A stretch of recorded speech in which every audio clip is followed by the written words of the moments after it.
Good morning and welcome to Coffee Talk. I am tired, but the kids start school today. So everybody's very excited, up early.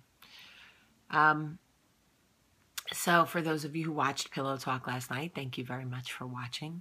I think like anything, it will evolve and get better. The content will get better as I get more comfortable in the process.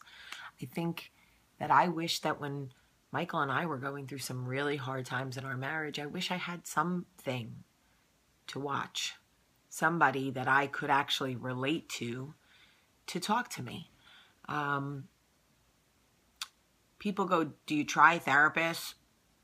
I mean, yes, people do try therapists, of course, yes, and you can hopefully find one you love, but any therapist I've ever met or recommended, it felt so, I don't know, impersonal. And I'm not saying you know me, that I'm more personal, but I just think that there's a lot of things that we could discuss that at least could open communication in a more comfortable way, I feel like. I don't know.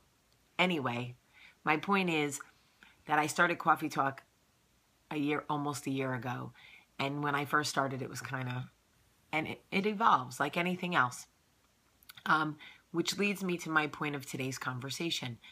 I do a lot of these things for my own checks and balances. I watch Coffee Talk. I don't pay attention to what I'm saying when I'm talking to you, but when I go back and watch Coffee Talk, which I do every day, there's a takeaway for me too.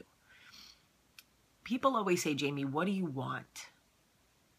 What is the purpose of all of this? Why do you do Coffee Talk? Why are you now doing Pillow Talk? When I was young, I didn't have anybody that I could talk to.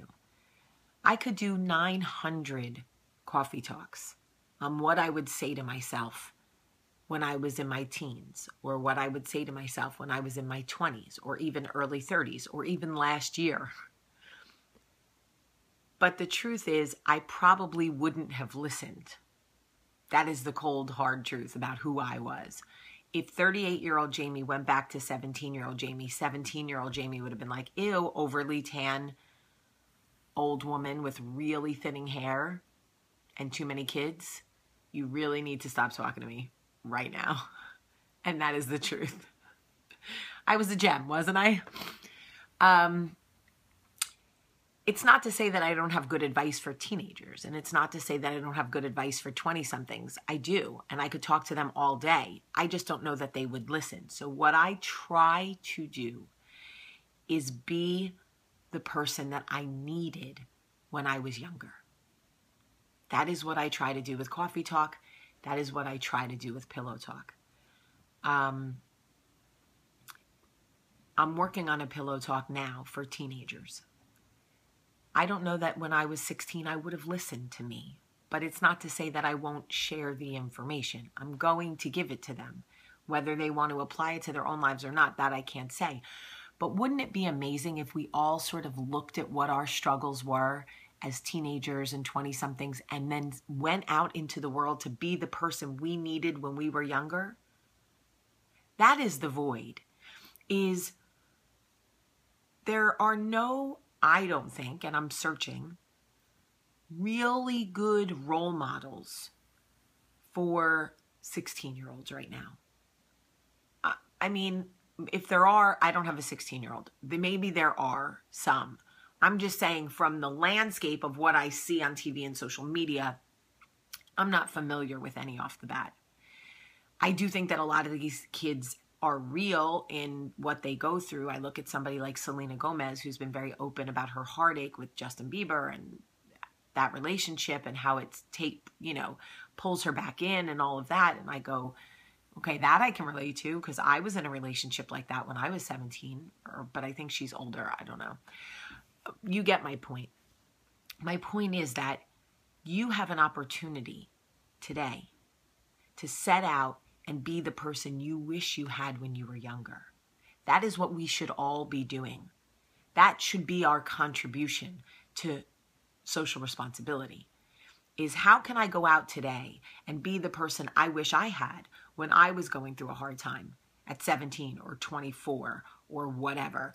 Who are you lending yourself to? What voice are you using for other people? So yes, I give back through Coffee Talk because I was a shit and stole so much for so long, but it's become more than that. It is genuinely, I have a platform to be the person I needed when I was younger, because I was suffering through so much and I didn't have anybody to tell me that the sun would shine again, that my father died and that there would be a hole that would never fully close, but that I didn't have to go through every single day so angry, because death is a natural part of life. And because my father died didn't mean that God didn't love me or that I wasn't valued or that my family couldn't still find a new structure and a new norm. Nobody told me that. My father died and I was left with a gaping hole that I felt ships could pass through, and no one ever said to me that it will get better. I didn't have anybody to listen to when things were going wrong with Michael and I had babies and he never initiated anything and I felt like he must not be into me. I didn't have anybody to say, guess what? Men go through a transition after children come just like women do. Everybody's trying to find their footing. It doesn't devalue the love you have. It doesn't take away the relationship. Intimacy changes, it ebbs and flows, but it will come back, and here are ways you can work on it. No one ever said that to me.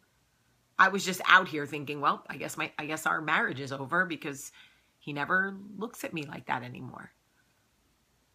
I mean, for me, what I do and what I will always do and why I get up and do this every day is because there is a Jamie out there right now. There is a young girl who lost a parent who thinks that hole in her heart will never close, who thinks she will hurt this bad every day. There is a woman who lost a baby who might be watching this, who is thinking, how will the sun shine again? I don't know how it will. And I've been through it. And I know the darkness and the fear and the loneliness and wanting to pull the covers over your head. And I also know that it will shine again. It is so important that we use our voice to go back and be what we needed through hard times so that other people do it for us. This is social responsibility. It is coffee talk. It is pillow talk. It will be every other talk I can create. I don't know. People go, what's your end goal, Jamie? Do you want a talk show? What do you want? I'm like, really? I have a talk show. I have my Coffee Talk Planet, my family right here. This is my talk show. I don't need a big set on a network that tries to change me and tell me to tone it down. Who wants toned down, Jamie? No, thanks. I have a podcast, which, by the way, this week's podcast is about pillow talk, and it goes 15 steps further than the first video did. So I would listen to that with earphones. I have all of these outlets. I've built it for myself, and you guys are coming with me. So today's message is, get out there and be the person you needed when you were younger. We all need somebody. I love you so much today. To anyone going back to school today, have a great first day.